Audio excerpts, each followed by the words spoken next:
¿Qué tal, chicos? ¿Cómo están? Soy el profesor Alex Quinto, nuevamente con ustedes, para continuar nuestras clasecitas de historia del Perú. Vamos a hablar ahora de uno de los periodos históricos de nuestra cultura andina, nuestra cultura autóctona. Habíamos hablado que John Rowe va a dividir las altas culturas en horizontes e intermedios. Horizontes, culturas extensas; intermedios, culturas pequeñas, tomando como base la expansión de la cerámica. Y Guillermo Lumbreras va a tomar como base para la periodización de las altas culturas a la evolución económico-social. Vamos a ver a este periodo que abarca 1200 años antes de Cristo hasta 200 antes de Cristo y se podría decir también 200 después de Cristo. Bien, es el fenómeno o esa expansión cultural de Chavín.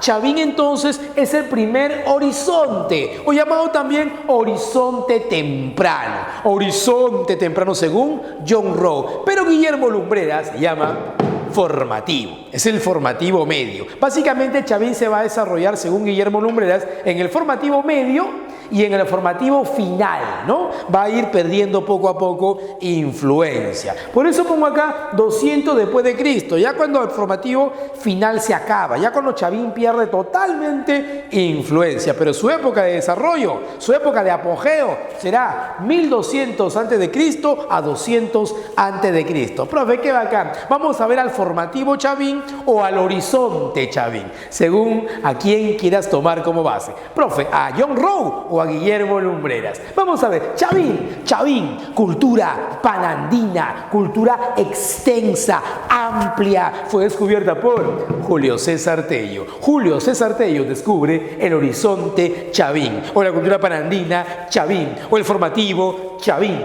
Profe, qué bacán. Para Julio César Tello va a ser la primera cultura, por eso él va a llamar a Chavín la cultura matriz, la cultura madre, y como madre va a dar a luz a las demás culturas. Bueno, para la época en que Julio César Tello descubre Chavín, bueno, él tenía el conocimiento de que es la más antigua, ¿no? Es la más antigua en esa época. Ahora sabemos que no es la más antigua. Ahora sabemos que hay culturas pre-Chavín, antes de Chavín, incluso Caral, del arcaico superior. Profe, qué bacán. Entonces, Chavín fue descubierta por Julio César Tello en Ancash, la provincia de Huari, Callejón de Conchucos. Allí se encuentra el templo Chavín de Huántar, la base, la capital, el centro principal. Por eso a toda la cultura se le llama Chavín. Qué bonito. Entonces Chavín fue descubierto por Julio César Tello en Ancash. Mira, según Julio César Tello, es la cultura matriz y se origina por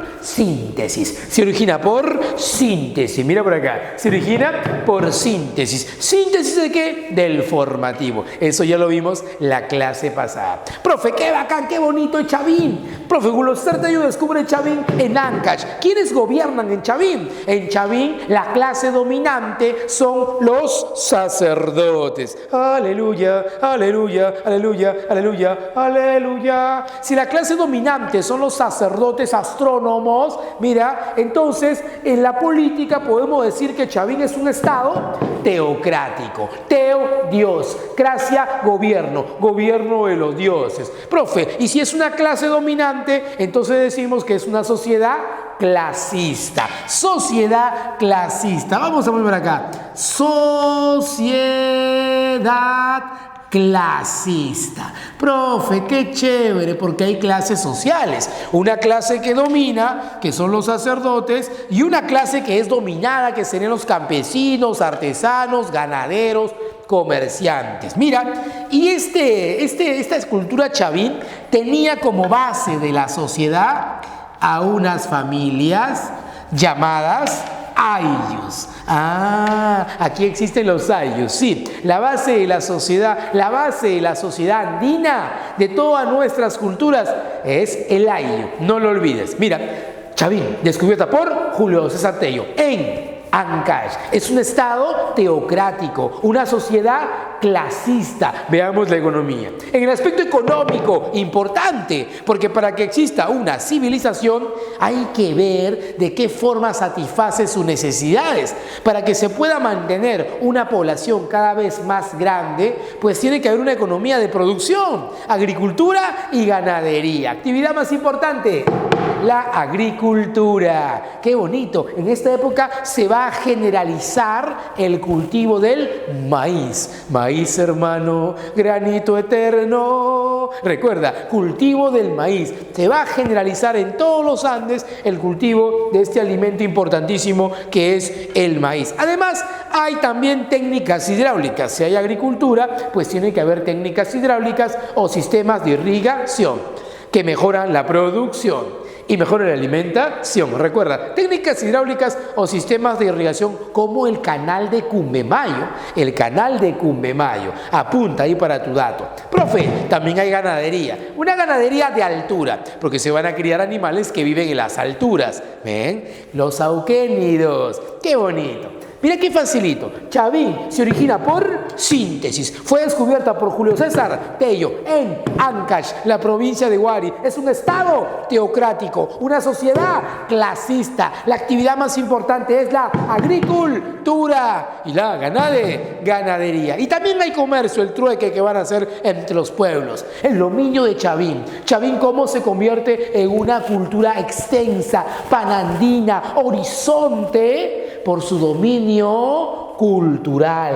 Dominio cultural. En Chavín no hay ejército, ¿ves? En Chavín no hay un emperador, no hay un rey que domina otros reinos, no. Simplemente es un dominio cultural y eso tú ya lo sabes cuando hablamos del periodo formativo, ¿ves? Especialmente va a difundir a sus dioses a través de su arte, cerámica, escultura, arquitectura. ¿Cuáles son esos dioses? La trilogía. El felino, la serpiente y el cóndor, ¿no? Estos dioses, felino, serpiente y cóndor, en fusión con el hombre. Y así saldrán dioses terroríficos y amenazantes. Vamos a ver ahora las manifestaciones culturales, el arte de Chavín. Veamos las manifestaciones culturales del horizonte Chavín o del formativo Chavín. Veamos cómo se va a difundir a esos dioses terroríficos y amenazantes. Vamos a ver la cerámica. Cerámica, elemento muy importante de todas las culturas del mundo andino. Cerámica, miren la cerámica Chavín. Un pico, asa estribo. Observa bien esta imagen, ¿eh? Asa estribo, para que no te confundas con el asa puente. Asa estribo, forma globular. Así como muchos están ahora en tiempo de pandemia. Estás que come, y si te estás convirtiendo en una forma globular. Mira, monócroma, profe, monócroma, mono uno, cromo color. Un solo color, monócroma, imita la piedra, o sea, es de color pardo, negro, ¿no? Negro, pardo, plomo, porque imita el color de la piedra. Mira, un pico, asa, estribo, monócroma, un solo color, decoración incisa, a base de cortes. Si te van a operar, el doctor dice, pásame el bisturí, vamos a hacer una incisión, un corte, ¿ves? Agarran una piedra filuda y empiezan a cortar y a formar estas imágenes que tú ves aquí. ¿Ves? Mira, ve, imágenes de sus dioses. Jaguar, ¿ves? Forma globular, asa estribo, un pico, monócroma, decoración incisa. Este es un cántaro ceremonial. Nunca te olvides. Y a través de sus imágenes van a difundir a sus dioses. El dios felino, serpiente y cóndor. Pero ve qué bonito. Mira, la última. Un pico, asa estribo, forma globular, decoración incisa, monócroma, un cántaro ceremonial, fin religioso, difundir a sus dioses. Pasemos de la cerámica a la arquitectura. ¿Qué construyeron los Chavín? Los Chavín van a construir templos, centros de adoración, gran cantidad de templos en gran parte de los Andes. El principal, el templo Chavín, Chavín de Huántar. Tenemos Chavín de Huántar y tenemos un montón de templos con influencia chavinoide, como Cupisnique, Sechín, Cunturhuasi, Garagay, Cardal, Nepeña, Moxeque, Chupas, un montón de centros ceremoniales. El más importante, el templo Chavín de Huántar, y de ahí el nombre de Chavín. Veamos cómo fueron estas construcciones. Miren, estas construcciones, esta arquitectura Chavín fue a base, mira, ve, a base, ¿qué usaron como base para estas construcciones? Piedra, la piedra y adobe. Piedra y adobe. Obvio, piedra en la sierra, adobe en la costa. Los templos de la sierra, como Chavín de Huántar, tenían base de piedra, ¿no? En cambio, en la costa, adobe. Mira las características de estos templos chavinoides. Mira, 1, forma de U. Mira, forma de U, así como el equipo del Perú, la U, ya igualito. Forma de U, o también le llaman forma de herradura. Herradura o forma de U. Eran pirámides truncadas o pirámides escalonadas, ¿no? Pirámides, un piso, otro piso, otro piso. Pirámides escalonadas o truncadas. Forma de U. Presentan plaza circular hundida. Plaza circular hundida. También hay plaza cuadrangular hundida. ¿Ves? ¿Para qué sirve el templo? Mira, ve, para guardar el excedente productivo, lo que tú vas a ofrendar, o también sirven como observatorio astronómico, donde los sacerdotes van a observar los astros. Los templos sirven o tienen función administrativa y una función también religiosa. Administrativa porque desde aquí los sacerdotes astrónomos van a dirigir la producción y desde aquí van a observar los astros y desde aquí van a adorar a los dioses. Recuerda, forma de U, pirámide truncada. Mira, debajo del templo hay laberintos subterráneos o galerías subterráneas. ¿Que sí? Sí. Y además también debajo del templo Chavín de Huántar tenemos acueductos subterráneos. O sea, pasa el agua. Y cuando tú te metes debajo del templo escuchas ruidos, sonidos y te da mucho miedo, temor. Pero ve qué bonito, ahí está. Arquitectura entonces. Ya saben que los Chavín construyeron templos en forma de U, pirámide truncada. Y un dato más, siempre estos templos están miran hacia el oriente. Miran hacia el oriente. Probablemente porque por ahí sale el sol. ¿Ves? Probablemente para observar mejor los astros miran hacia el oriente, hacia la selva. Julio César Tello decía que miraban hacia el oriente porque es el lugar de donde se origina la cultura Chavín, según Julio César Tello. Ahí están, chicos, los templos. El principal, el templo Chavín de Huántar, que se divide en templo nuevo y templo viejo. ¿Ves? El templo nuevo y el templo viejo. Y aquí, dentro del templo Chavín de Huántar, se va a encontrar al lanzón monolítico. Lanzón monolítico, que ahorita se encuentra ahí, en el templo Chavín de Huántar, debajo, en el laberinto subterráneo. Pero vamos a hablar de eso cuando hablemos de la escultura. Pasemos a la escultura. ¿Qué esculpieron los chavines? Los chavinoides, ¿no? Van a esculpir monolitos antropomorfos. Mono, 1. Lito, piedra. Antropo, hombre. Morfo, forma. Un solo bloque de piedra en forma de hombre. Monolito, antropomorfo. O sea, agarran un bloque grandazo de piedra y empiezan a esculpir. Y van a hacer una escultura que tiene forma humana. Pero no humana totalmente, no. En fusión con sus dioses.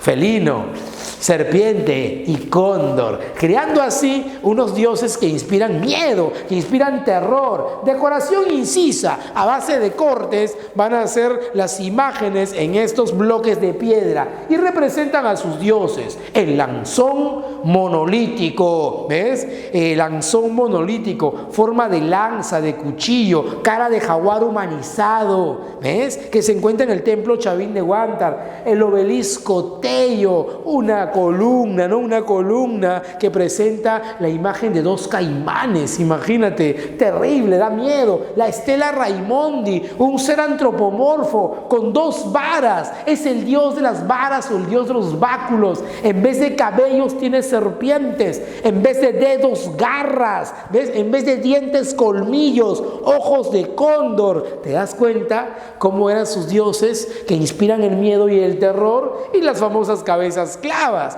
que se encuentran o que se encontraban, ¿no?, clavadas ahí alrededor del templo como guardianes. Una se encuentra en el lugar de origen, las demás están en el museo del templo Chavín de Huántar. Ahí está, obelisco Tello Lanzón monolítico Stella Raimondi, cabezas clavas. Son las esculturas más famosas, nunca te vas a olvidar. Profe, ¿cuál es el objetivo de este arte? Ya te dije, difundir a sus dioses, porque el dominio de Chavín fue un dominio cultural, un dominio religioso. Así que van a ver toda una serie de ceremonias para hasta rendirle culto a los dioses. Hablemos de la religión. Ya hablamos de los dioses, ¿no? La trilogía. Dioses terroríficos. El sacerdote dirige la producción y dirige el culto desde los templos. El sacerdote va a recibir en el templo Chavín de Huántar a gran cantidad de personas que van a llegar de diversos lugares de los Andes. Así como hoy mucha gente viene a Lima en octubre a adorar al Señor de los Milagros, así como mucha gente se va a Tarma a adorar al Señor de Muruguay, otros se van al Cusco al Señor de Huanca, etcétera, etcétera, hacen peregrinaje porque creen, porque tienen fe, ¿no? Ya, igualito va a ser en esta época, desde 1200 antes de Cristo hasta 200 antes de Cristo. Mucha gente irá al templo Chavín de Huántar a rezar, a orar, a pedir a los dioses de este templo, llevando sus ofrendas. La concha spondylus, la concha, el alimento preferido de los dioses, una de las ofrendas más importantes. Esa gente llegaba al templo Chavín de Huántar, era recibido por el sacerdote, tambores, los pututos, toda una ceremonia. Les daban de tomar ayahuasca, planta de San Pedro, ¿no?, bebidas alucinógenas, y luego cuando ya estaba drogado, entras debajo del templo, entras a los laberintos subterráneos para que veas al lanzón monolítico. No hay luz, no hay antorchas, tus ojos están dilatados por las drogas. Entras, observas, ves, alucinas, ruidos, sonidos, jaguar, y luego ves a este gran dios, el lanzón monolítico. Nosotros vamos a Chavín de Huántar ahora, sabemos que es una escultura de piedra, ¿no? Pero imagínate en esa época que van a llegar, van a entrar y en medio de la oscuridad una luz y ¡wow! Sorpresa, el lanzón monolítico. Y encima, drogados. ¿Ves? Se van a ir a sus casas llevando estas ideas. Van a ir a sus pueblos, van a regresar llevando y divulgando la idea de que estos dioses son poderosos. Y así sigue creciendo la fama del templo Chavín de Huántar. Y así será su dominio. Ya saben, chicos, ahí está, el templo Chavín de Huántar. Chavín, horizonte temprano, el horizonte Chavín o el formativo Chavín. Vamos a ver ahora al formativo final. Profe, formativo, recuerda que en el formativo aparece Chavín. Bueno, en el formativo final va a aparecer una cultura importantísima llamada también cultura de transición o cultura puente. Nos estamos refiriendo a Paracas. Paracas, que se va a desarrollar básicamente en el formativo final. Ah, profe, cuando Chavín está perdiendo influencia. Sí, pues es esta época en la que Chavín tiene influencia en Paracas, pero luego Paracas poco a poco se está alejando de la influencia chavinoide. Vamos a ver, Paracas fue descubierta por Julio César Tello, el padre de la arqueología peruana, el mismo que descubrió Chavín. Ah, ¿dónde? En Ica, ¿ves? En Ica. Profe, ¿a qué se dedican? Como toda cultura andina, la actividad económica más importante será la agricultura. Y como Paracas se va a desarrollar en Ica, en la bahía de Paracas, va a estar cerca del mar. Por lo tanto, entonces otra actividad económica será la pesca. Agricultura y pesca. Mira, políticamente, ¿qué era Paracas? Al igual que Chavín, era un estado teocrático, pero al finalizar Paracas, cuando se está alejando bastante de la influencia chavinoide, va a surgir una clase guerrera. O sea, paulatinamente aparece la clase guerrera. Todavía no hay guerreros propiamente dichos. Son campesinos que trabajan la tierra, que tienen que defender, ¿no?, sus campos de cultivo y se convierten en guerreros, ¿no? Terminan de pelear, siguen trabajando la tierra. Son campesinos militares. Cuando el campesino deje las herramientas, deje la chaquitac ya y agarre las armas siempre, ahí aparecerá la clase guerrera. Y eso sucederá al final de Paracas, ya cuando aparece el primer desarrollo regional en Ica, que se llama Nazca. ¿Ves? Ya. Por eso pongo estado teocrático, pero ahí pones tú, paulatina presencia de clase guerrera. Al finalizar Paracas ya podemos hablar de un estado teocrático militar, pero todavía no. Sociedad clasista porque hay una clase que domina y una clase que es dominada. Julio César Tello divide a Paracas en dos: Paracas cavernas y Paracas necrópolis. Cavernas, necrópolis. Cavernas, necrópolis. No lo olvides, mira, Paracas entonces fue descubierto por Julio César Tello en Ica. Es un estado teocrático, pero paulatinamente aparece la clase guerrera. Sociedad clasista, se dedica a la agricultura y a la pesca. A la pesca porque están cerca del mar. Julio César Tello divide Paracas en dos: cavernas y necrópolis. Mira, cavernas, influencia chavinoide. Necrópolis, influencia regional. ¿Qué quiere decir? Que en Paracas cavernas existe influencia chavinoide. Hay elementos, motivos como felinos, ¿ves? Serpientes. En cambio, en Necrópolis se va perdiendo esa influencia chavinoide y aparece una influencia regional. Ya no va a haber imágenes de felino, de serpientes, sino animales propios de la zona, como peces y aves. ¿Ves? Mira, influencia chavinoide, influencia regional. Tumbas, mira, tumbas de Paracas cavernas en forma de botella o copa invertida o en forma de útero. Profe, ¿y Necrópolis? Forma rectangular. Y en estas tumbas tenemos a los famosos fardos funerarios. ¿Qué son fardos funerarios? Cuerpos en posición fetal envueltos en mantos, ¿no? Unos mantos hermosos que ya vamos a hablar de ellos. Y así tenemos los fardos funerarios. Cuerpos en posición fetal envueltos en varios mantos. Entonces, forma de botella, forma rectangular. Mira, influencia chavinoide, influencia regional. Tumba, forma de botella. Tumba rectangular. Presenta fardos funerarios. Esa es la diferencia entre cavernas y necrópolis. Capital, Tajahuana. Capital, Topara. Capital, Tajahuana. Capital, Topara. ¿Ves qué facilito es? Cavernas, necrópolis. Influencia chavinoide, influencia regional. Capital, Tajahuana. Capital, Topara. Tumba, forma de botella.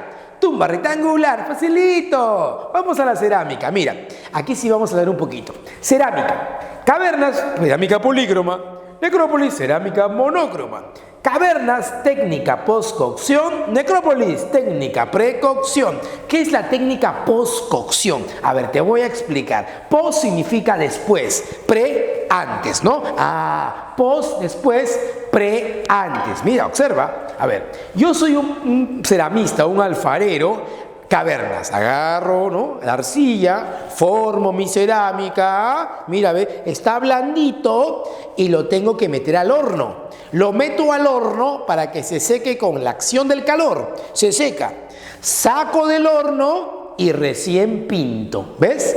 Técnica post-cocción. Pinto después de cocinar. Pinto después de cocinar y lo pinto. ¿Ves? Ya luego lo dejo a la intemperie y esa pintura se seca, ¿no?, con acción de la naturaleza, de la intemperie. ¿Ves? Simple. En cambio, el necrópolis agarra la arcilla, forma su cerámica y antes de pintarlo, mira, o antes de cocinarlo, lo pinta. Técnica precocción. Pinta antes de cocinar. Así fresquito lo pinto y una vez pintadito lo meto al horno. con acción del calor, esa pintura se impregna en la cerámica. ¿Ves? Y entonces, esta pintura pintada antes de cocinar va a impregnarse tanto en la cerámica que su pintura será duradera. En cambio, la cerámica de Paracas Cavernas, que se pintó después de cocinar, será fugitiva. Se va a borrar porque no se va a impregnar con mucha firmeza en esta cerámica. ¿Ves? Profe, qué bonito. Mira. Técnica postcocción, técnica precocción, pintura fugitiva, pintura duradera. La técnica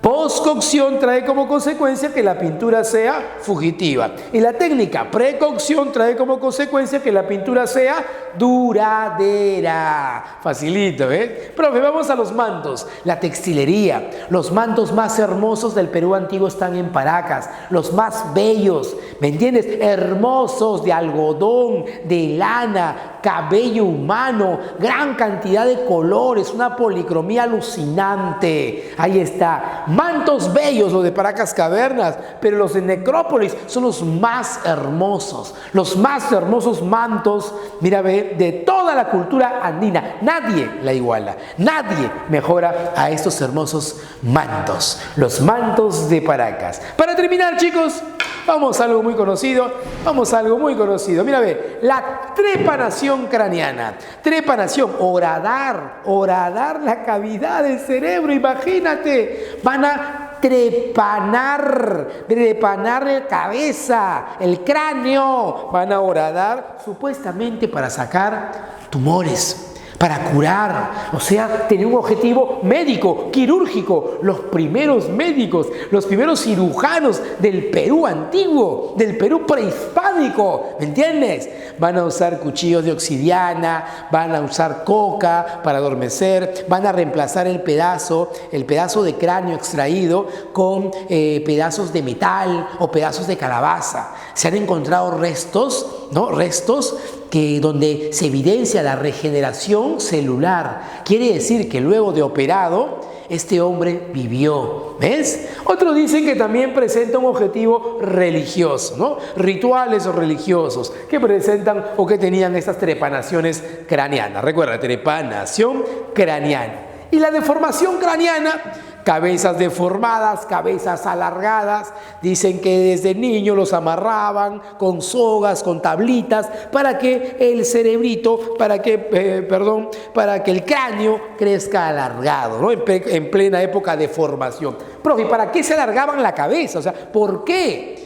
Para diferenciarse socialmente, ¿no? Una hipótesis importante es que plantean que tuvo como objetivo la diferenciación social. Así como la gente de billetes se diferencia del pueblo, ¿no? Los de billetes no viven como tú. Ellos viven en otros lugares, una ropa fina, joyas, un carrazo. Siempre se diferencian del pueblo. Igual acá, la clase dominante quiere diferenciarse del pueblo. Diferenciación social. Objetivo de la deformación craneana. Como los incas, ¿no? Como la nobleza incaica que se deformaba las orejas y llamados orejones. ¿Recuerdas? Muy bien. Escritura. Según Victoria de la Jara, los tocapus serían una escritura. ¿Qué son los tocapus? Figuras geométricas que aparecen en los mantos de Paracas.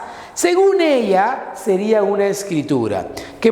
Pero como no pudo descifrarse, pues no podemos decir que existió escritura en esta época. Y para culminar, el dios Con, el dios del mar, el felino volador. El felino volador es el dios adorado por los Paracas. No me vas a decir el gato volador, ¿ah? No. Muy bien, el dios Con, el felino volador, el dios del mar. Y así terminamos con la cultura Paracas. Profe, ¿quién sigue después de Paracas en Ica? La primera cultura regional llamada Nazca. Bien, volvemos haciendo la cultura Nazca. Nos vemos.